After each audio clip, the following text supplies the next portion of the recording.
इसी तरह से ये लोग जो इसका बाप होता है और लोग होते हैं वो भी चाहते हैं कि इसकी रुको को ही ढूंढ लिया जाए, रुक्मणी को, ताकि ये उसके बल पे आके सच बोलेगा। अभी तो ये बोल नहीं रहा है, तो वो भी ढूंढ रहे होते हैं। इतने में इसका दोस्त पता लगा के इसे बता देता है और फिर यहाँ पे इसको पुलिस वाला कहता है कि बात सुनो, ये लोग तुम्हें फाइटर के तौर पे मतलब एक गिरोह है जो तुम्हें एक फाइटर के तौर पे आज़ाद करा सकता है, चुपचाप से निकाल के ले जा सकता है, अगर तुम उनके साथ फाइटिंग का वादा करो कि उनके लिए अखाड़े में लड़ोगे।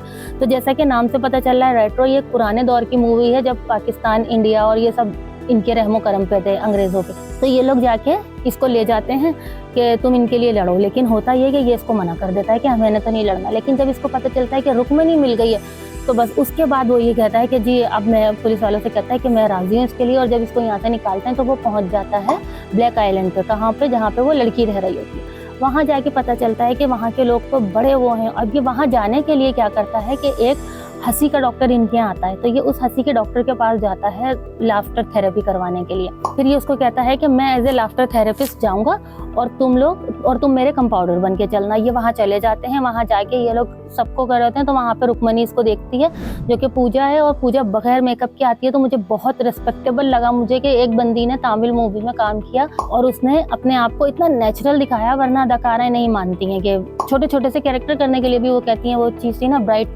करो। वो इसी चक्करों में पड़ी रहती हैं कि अपना मेकअप ये वो, मतलब लेंस लगाना नहीं भूलती वो तो, मतलब मेकअप तो बड़ी बात है कि वो लेंस लगाने के लिए भी बसित हो जाती है। लेकिन पूजा ने उसके अंदर बहुत सादा और इतना एक सांवली सलोनी सी बिल्कुल बगैर मेकअप के वाली लड़की का किरदार किया, जो कि उस कैरेक्टर की डिमांड थी, उसी तरह से उसने किया। वो भी उसको देखती है वहाँ आके और उसको वो यकीन नहीं करती कि ये इस तरह हो सकता है। वो समझती है ड्रामा कर रहा है सब है, वो समझ जाती है, मगर बाद में वो इसको रफ्ता करते करते मान जाते हैं। अच्छा, यहाँ पे आके खुलती है एक नई स्टोरी जो कि शुरू से, जिससे पता चलता है कि ये बचपन से इतना बड़ा फाइटर कैसे था कि इसने बचपन में भी वो कर लिया। तो यहाँ पे आके एक नई स्टोरी खुलती है। होता कुछ यूँ है, दरअसल कहानी का जो ट्विस्ट था वो ये था कि यहाँ एक और भी वो रहता है राजा, जो किंग होता है, और किंग का बेटा भी रहता होता है जो करवाने शौकीन होता है फाइटिंग का ना, कि फाइटिंग करवाता है लोगों में। अब यहाँ पे जो बात खुलती है वो ये थी कि किंग को जो जुल्म करता है ना किंग यहाँ पे आवाम के ऊपर, अपनी तिशोर कहते हैं या तिशूर कहते हैं, तो वो उसको कहते हैं कि ये इसने चोरी कर लिया था, राजा को इन्होंने भेंट कर दिया था कुछ इस तरह।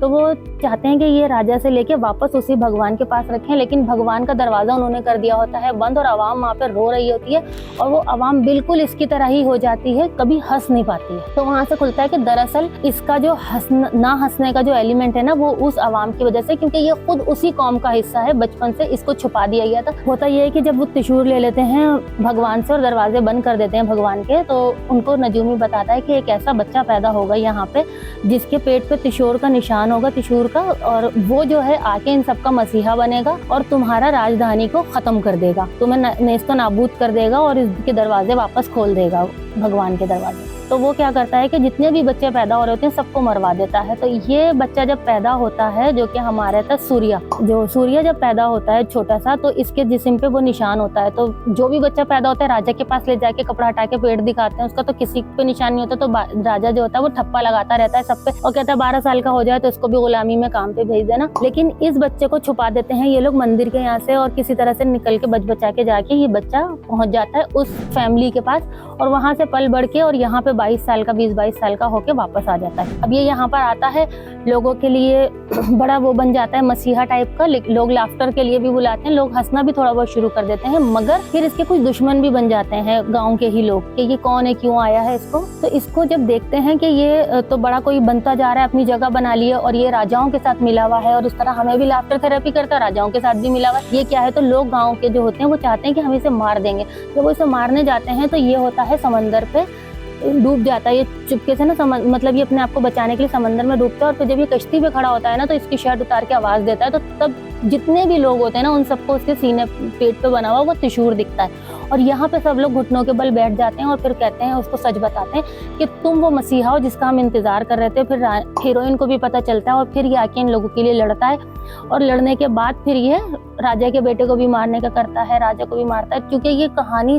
3 घंटे या 2.5 घंटे की मूवी है, तो थोड़ा सा अगर इसको, वैसे तो ये बहुत अच्छी मूवी है, लेकिन अगर इसको थोड़ा सा शॉर्ट कर लेते हैं ना बनाने में, तो ये और ज्यादा अच्छी हो सकती थी। क्योंकि बहुत सारी ऐसी चीजें, 3-4 चीजों को एक साथ मिक्स कर दिया ना, तो इसलिए ये थोड़ा सा अब्रप्ट लगती है देखने में, कि पहले बाप का था मामला कि ये नहीं हुआ, फिर उसके बाद वो एक्शन हीरो बन गया और फिर उसके बाद अब ये इनका मसीहा बन गया। तो ये 3 कॉन्सेप्ट एक साथ आ गए, तो ये मूवी बहुत लंबी, देखने में कहीं कहीं बोरियत भी आ जाती है। मगर ओवरऑल क्योंकि मैं तमिल की फ़ैन हूँ और अगर आप लोग तमिल मूवीज़ के फ़ैन हैं तो आपको भी बहुत अच्छी लगेगी। तो वो नहीं है, तारीखी तरीके से बनाई गई है, अंग्रेज़ों का दौर है, तो इसमें इन्होंने ये 65 करोड़ में एक ऐसी मूवी बनाना जिसके अंदर पुराना दौर दिखाया जा सके, तो ये भी बड़ी बात है। और 65 करोड़ के बाद इसने 200 करोड़ अगर कमा लिए हैं तो ये उससे भी बड़ी बात है। बाहुबली या दूसरी उस तरह की मूवीज़ जैसी तो नहीं है, मगर फिर भी देखने लायक मूवी है।